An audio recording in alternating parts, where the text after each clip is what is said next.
Salut, j'espère que tu vas bien. Aujourd'hui, je te trouve pour une nouvelle vidéo. Cette semaine, en fait, j'allais sortir des vidéos sur des thématiques un peu de choses occultes, plus ou moins. Je vais parler cette semaine donc de tout ce qui est sorcellerie, de tout ce qui est médium, de tout ce qui est horoscope, de tout ce qui est paralysie du sommeil, mari et femme de nuit, cauchemar, insomnie, etc. Que cette série va te plaire, va surtout t'aider en fait à peut-être mettre le doigt sur certaines choses qui se passent dans ta vie ou dans la vie de personnes qui sont autour de toi et à savoir en fait comment t'en débarrasser, parce que c'est ça le but en fait, c'est vraiment de se débarrasser de certaines choses.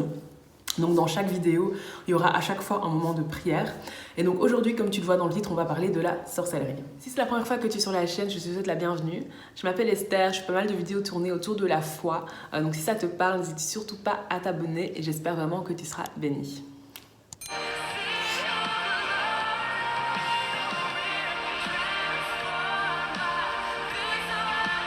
Alors la sorcellerie, la première chose à savoir, c'est que c'est quelque chose qui vient tout droit du royaume des ténèbres. C'est quelque chose qui vient vraiment de Satan, ça vient de son royaume.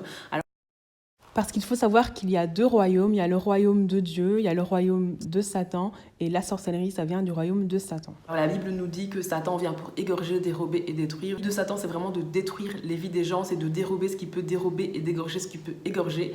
Pour ça, en fait, il y a toute une organisation, il y a toute une activité qui est mise en place, et la sorcellerie, en fait, ça fait partie d'une des activités, d'un des moyens que Satan utilise pour détruire les vies des gens. Alors la sorcellerie, c'est quelque chose qui existe depuis très très longtemps, parce que très tôt, l'être humain s'est rendu compte qu'il y avait un monde spirituel qui existe, qu'il y avait une part de spiritualité et que il y avait quelque chose en plus que le monde physique qu'on voit. Donc très tôt l'être humain s'en est rendu compte et forcément l'être humain a aussi commencé à poser des actes par rapport à ça, et donc il y a des actes qui sont des actes de sorcellerie. Parce que oui, il y a le monde physique, donc le monde qu'on voit, mais il y a aussi le monde spirituel qu'on appelle le monde invisible. Le monde spirituel a un énorme impact sur le monde physique, et le monde physique peut aussi impacter les choses qui se passent dans le monde spirituel. Alors la sorcellerie, ça existait déjà au temps de Jésus. Il y a plusieurs exemples dans la Bible. On peut notamment citer le livre des Actes. On voit notamment ce magicien, Simon. Donc lorsque Philippe est arrivé dans la ville de Samarie, donc il faisait des grands prodiges, des grands miracles, etc. Mais avant que Philippe arrive, il y avait un homme, un magicien qui s'appelait Simon, qui faisait déjà des choses assez incroyables. Et les gens pensaient que Simon était vraiment de la puissance de Dieu, que ce qu'il faisait était incroyable, etc. Mais quand Philippe est arrivé, Philippe a commencé à faire des choses qui venaient vraiment de Dieu. Et donc là, les gens ont réalisé que Philippe était réellement de Dieu. Et même Simon, en fait, lui-même, a vu ça. Et beaucoup de gens se sont convertis, notamment Simon, qui était à la base magicien. Il a aussi donné sa vie à Christ. Il y a aussi l'exemple de cet esprit de Python qu'avait cette femme qui suivait l'apôtre Paul partout, qui disait derrière eux, ces hommes sont des fils du Très-Haut, etc. Ça là aussi nous montre qu'il y avait déjà à cette époque-là de la sorcellerie. La sorcellerie, c'est tout un ensemble de pratiques occultes qui va consister à invoquer des esprits, à poser certains actes occultes, etc. dans le but d'impacter des vies, dans le but d'obtenir certaines choses, etc., etc.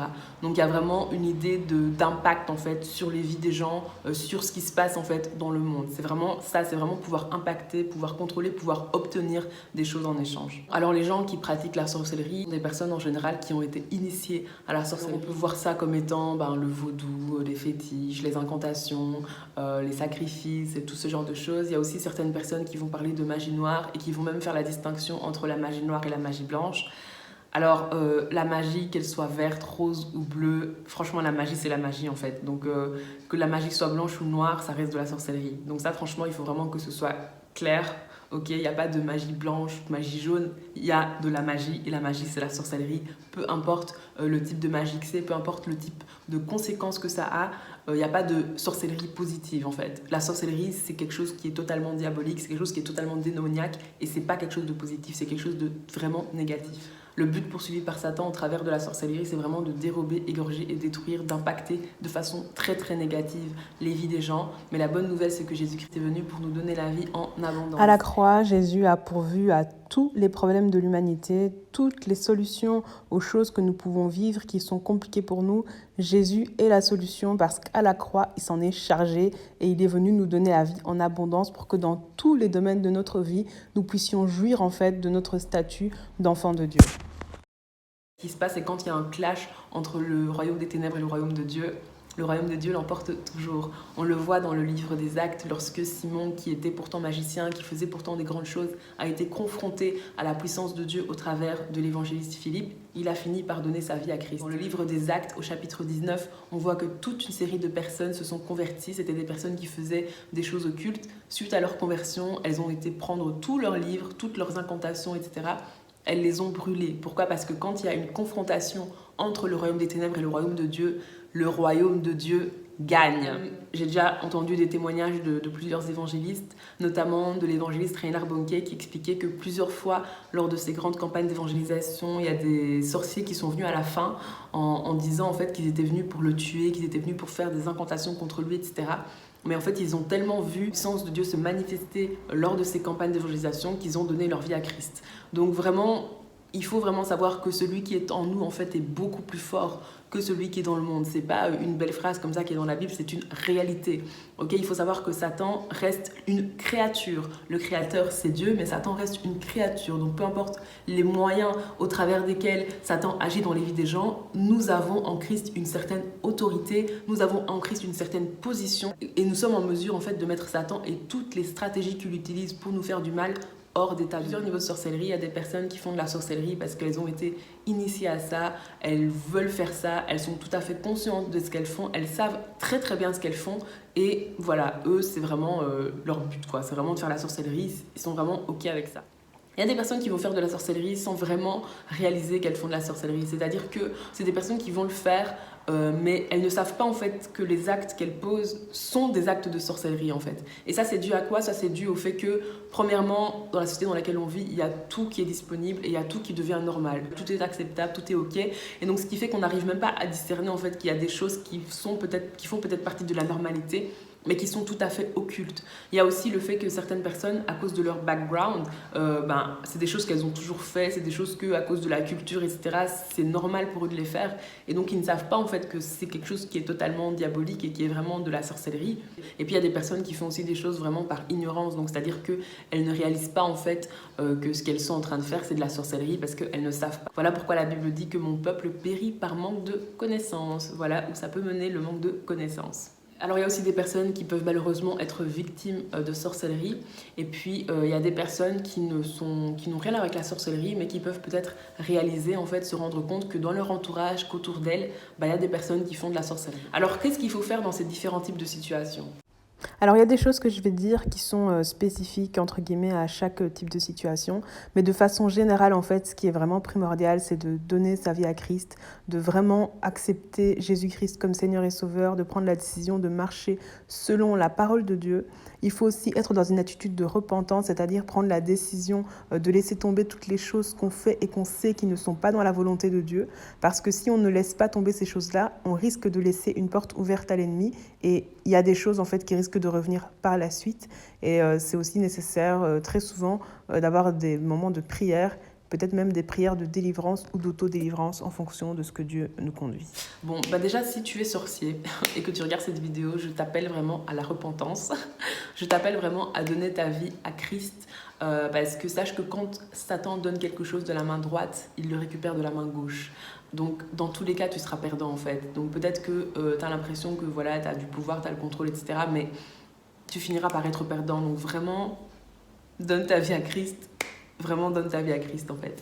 Je t'encourage vraiment à donner ta vie à Christ. Alors, si tu poses certains actes et tu ne sais pas si c'est de la sorcellerie ou pas, je t'invite déjà, premièrement, à t'assurer que tu as donné ta vie à Christ, à vraiment avoir fait de Jésus le Seigneur et le Sauveur de ta vie, à vraiment prendre la décision de marcher selon la volonté de Dieu. Alors, ce que tu peux faire, c'est d'une part, tu peux commencer à grandir dans la parole de Dieu et les choses que tu fais, que tu sais, ne sont pas bibliques, il faut arrêter de les faire. Donc, il faut commencer à apprendre de la parole de Dieu pour savoir exactement quelle est la volonté de Dieu et ce que tu peux faire ou ne pas faire. En second lieu, ce que je t'encourage aussi à faire, c'est tout simplement prier.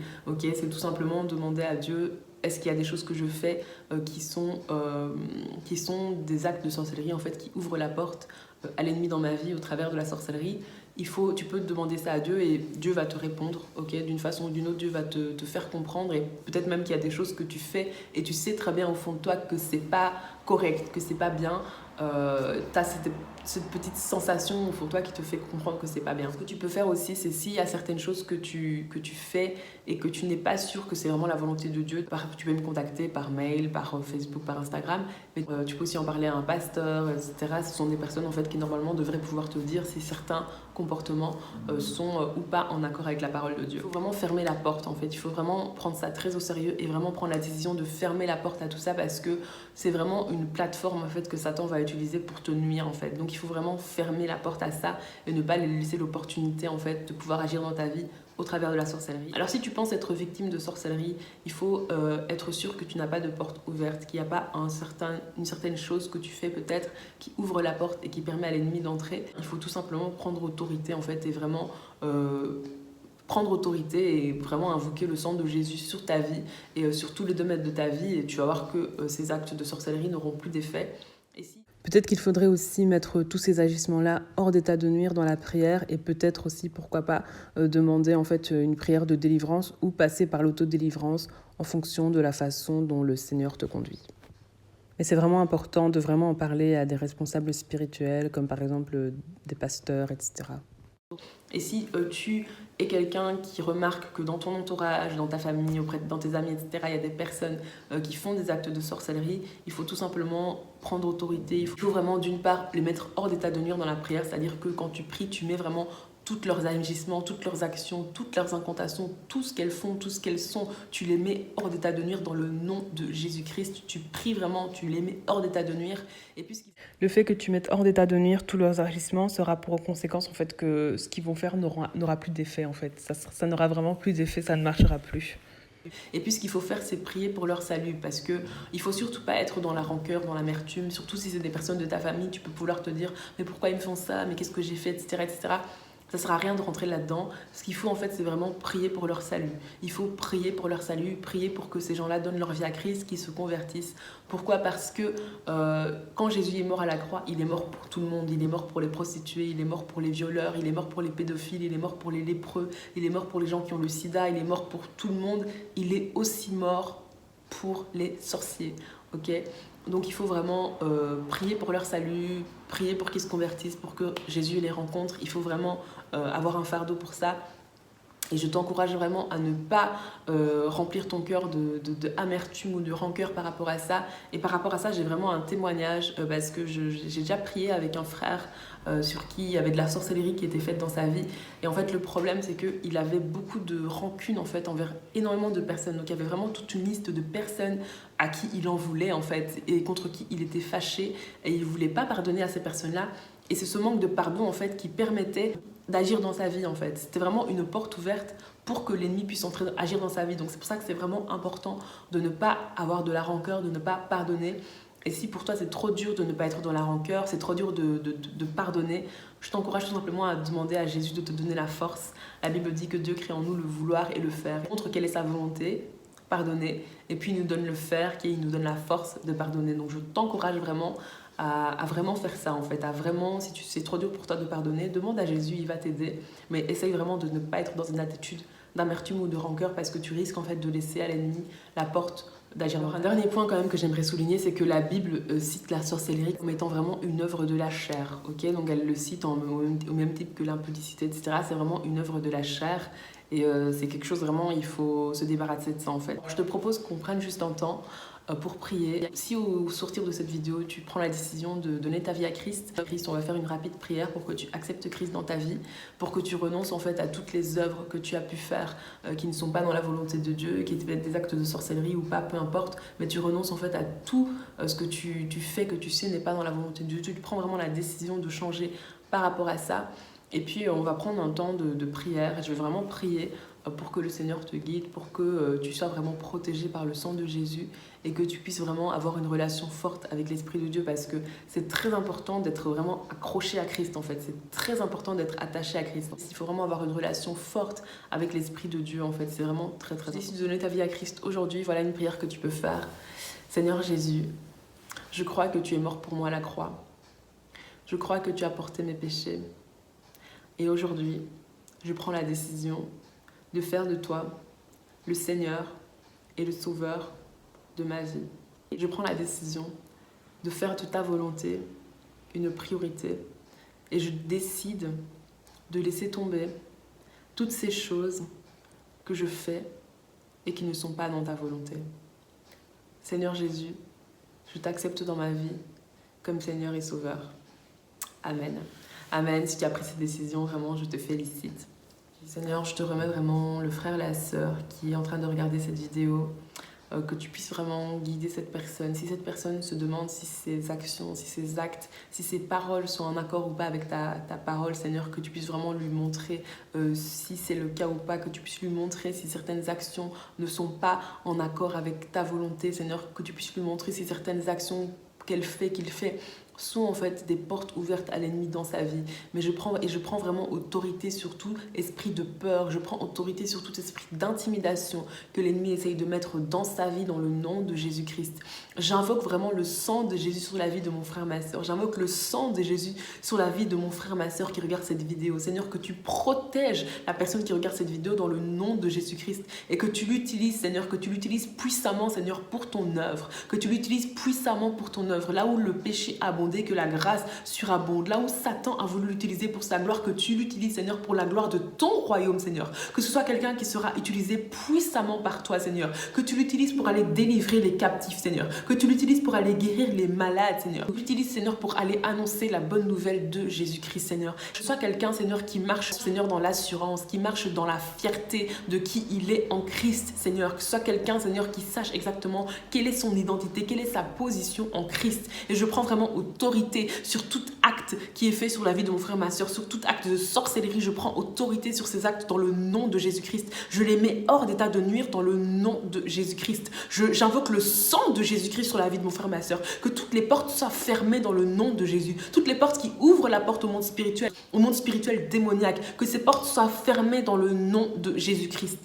J'ai l'impression qu'il y a quelqu'un en fait qui fait des actes, qui fait des choses vraiment très étranges, très bizarres avec les enfants.